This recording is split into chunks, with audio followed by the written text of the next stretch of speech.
Bismillahirrahmanirrahim. Hello and welcome back, friends. How are you? I hope all of you are well and fine.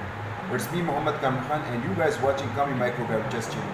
Today in this video lecture, we are going to talk about the gram staining technique. Okay.